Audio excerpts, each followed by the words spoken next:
તો આ છે શ્રાવણીય હોમવાર અને મારો ભાણો કે મામા હું શ્રાવણીય હોમમાં રહ્યો છું, મારે મહાદેવે જળ ચડાવવા જવું છે તો હાલો મારી હારે.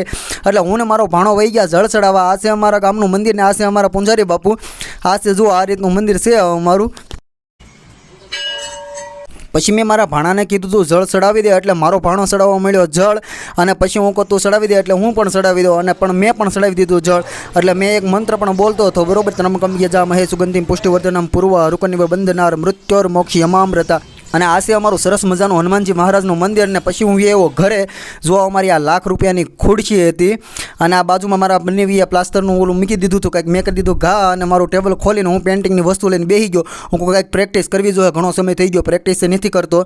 એટલે મારી જ પોતાની હું આંખ બનાવતો હતો. મેં થોડી ઘણી બનાવેલી હતી ને આજ હું થોડીક હજી પ્રેક્ટિસ કરવી. અને જો મેં બનાવીને કરી લીધી છે. ત્યાર કેવી લાગે છે આંખ મારી રેખી લાગે છે? જુઓ તો કેમ લાગે છે બરોબર. તમારે આ રીતને બનાવવું હોય તો મને કોમેન્ટ કરજો બરોબર. ચાલો મળીએ આગલા વ્લોગમાં. બાય.